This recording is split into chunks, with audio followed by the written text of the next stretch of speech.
ખોડલનો દિવ્ય અને શક્તિશાળી સંદેશ. શનિવારે હનુમાનજીને તેલ કેમ ચઢાવવામાં આવે છે? કલિયુગમાં જો કોઈ દેવતા સૌથી ઝડપથી પોતાના ભક્તોની પીડા સાંભળે છે તો તે છે પવનપુત્ર હનુમાન. હનુમાનજી માત્ર બળ અને ભક્તિના પ્રતીક નથી, પરંતુ દુઃખી અને નિરાશ થયેલા લોકોના સાચા રક્ષક પણ છે. ખાસ કરીને શનિવારનો દિવસ હનુમાનજીની ઉપાસના માટે ખૂબ જ પવિત્ર માનવામાં આવે છે. ઘણા લોકો શનિવારે હનુમાનજીને તેલ ચઢાવે છે, પણ તેની પાછળનું રહસ્ય બહુ ઓછા લોકો જાણે છે. માં ખોડલ કહે છે, જ્યાં ભક્તિ હોય ત્યાં ભય રહેતો નથી, અને જ્યાં હનુમાનજીનું નામ લેવાય છે ત્યાં શનિનો પ્રકોપ ટકી શકતો નથી. આ કથા શરૂ થાય છે લંકાથી.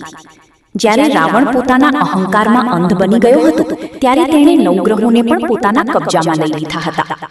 તેમાં શનિદેવને પણ કેદ કરીને ઊંધા લટકાવી રાખ્યા હતા. શનિદેવ પીડામાં હતા, પણ રાવણના ભયથી કોઈ તેમની મદદ કરવા તૈયાર નહોતું. તે સમયે ભગવાન શ્રીરામના દૂત હનુમાન લંકામાં પહોંચ્યા. જ્યારે હનુમાનજીએ શનિદેવની આવી દયનીય હાલત જોઈ, ત્યારે તેમનું હૃદય કરુણાથી ભરાઈ ગયું. હનુમાનજીએ પોતાની અપરંપાર શક્તિથી શનિદેવને મુક્ત કરાવ્યા, પરંતુ યુદ્ધ દરમિયાન શનિદેવના શરીરે ગંભીર ઘા લાગ્યા હતા. તેઓ ભારે પીડામાં હતા. ત્યારે હનુમાનજીએ પોતાના હાથથી તેમના ઘા પર તેલ લગાવ્યું. ધીમે ધીમે શનિદેવની પીડા ઓછી થવા લાગી. તેમને આરામ મળ્યો અને મનમાં શાંતિ ઉતરી. આ પ્રેમ અને સેવા જોઈને શનિદેવ પ્રસન્ન થઈ ગયા અને તેમણે હનુમાનજીને વચન આપ્યું, હે મહાબલી હનુમાન, જે ભક્ત શનિવારે તમને તેલ અર્પણ કરશે તેના પર મારી કઠોર દ્રષ્ટિ ઓછી થશે. સાડાસાતી, પનોતી અને દુર્ભાગ્ય તેને ઓછું પીડશે. એટલા માટે આજે પણ લાખો ભક્તો શનિવારે હનુમાનજીને સરસવનું અથવા તિલનું તેલ ચઢાવે છે. પરંતુ માં ખોડલ કહે છે, ફક્ત તેલ ચઢાવવાથી નહીં, પણ મનમાં સચ્ચાઈ, સેવા અને ભક્તિ હોવી જરૂરી છે. ઘણા લોકો મંદિરમાં જાય છે, તેલ ચઢાવે છે, પણ બહાર આવીને ખોટું બોલે છે, લોકોનું દિલ દુભાવે છે, માતા પિતાનું અપમાન કરે છે, ગરીબોને તકલીફ આપે છે. પછી તેઓ કહે છે કે દુષ્ટ દૂર નથી થતા. માં ખોડલ કહે છે, ભક્તિ માત્ર દીવો અને તેલમાં નથી, ભક્તિ તો તમારા કર્મોમાં છે. જો તમે શનિવારે હનુમાનજીની કૃપા મેળવવા માંગો છો તો આ કામ જરૂર કરશો. 1. સવારે વહેલા ઉઠીને સ્નાન કરવું. 2. હનુમાન ચાલીસા અને બજરંગ બાણનો પાઠ કરવો. 3. હનુમાનજીને તેલ અને સિંદૂર અર્પણ કરવું. 4. કાળા તલ અને તેલનું દાન કરવું. 5. ગરીબ અથવા ભૂખ્યા વ્યક્તિને ભોજન કરાવવું. 6. માતા પિતાના ચરણ સ્પર્શ કરીને આશીર્વાદ લેવા. 7.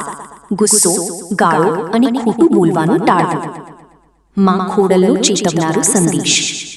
જે માણસ પોતાના ઘરના વડીલોને રડાવે છે તેને કોઈ પણ દેવતા સાચું સુખ આપી શકતા નથી. ઘણા લોકો કહે છે કે અમારા ઘરમાં શાંતિ નથી, પૈસા ટકતા નથી, કામ બનતા નથી, બાળકો વાત નથી સાંભળતા. માં ખોડલ કહે છે, ઘરમાં રોજ ભગવાનનું નામ નહીં લેવાય ત્યાં નકારાત્મકતા ધીમે ધીમે પ્રવેશ કરે છે. શનિવારે સાંજે હનુમાનજી સામે દીવો પ્રગટાવો અને દિલથી આ પ્રાર્થના કરો, હે પવનપુત્ર હનુમાન, મારા જીવનના દુઃખ દૂર કરો, મારા પરિવારની રક્ષા કરો અને મારા મનમાંથી ભય અને અહંકાર દૂર કરો. વિશ્વાસ રાખજો, જ્યારે જીવનમાં કોઈ રસ્તો દેખાતો નથી ત્યારે હનુમાનજી અદૃશ્ય રીતે ભક્તનો હાથ પકડી લે છે. માં ખોડલ કહે છે, સમય ખરાબ હોઈ શકે, પરંતુ ભક્તિ ક્યારેય વ્યર્થ જતી નથી. જો તમે સાચા દિલથી હનુમાનજીની ભક્તિ કરશો તો ધીમે ધીમે જીવન બદલાતું જોવા મળશે. અટકેલા કામ પૂર્ણ થશે, મનમાં હિંમત આવશે, શત્રુઓથી રક્ષા મળશે અને ઘરમાં સુખ શાંતિ વધશે. આ સંદેશ વાંચનાર દરેક ભક્તના જીવનમાં હનુમાન અને માં ખોડલની કૃપા હંમેશા બની રહે. જય શ્રી રામ, જય હનુમાન, જય માં ખોડલ.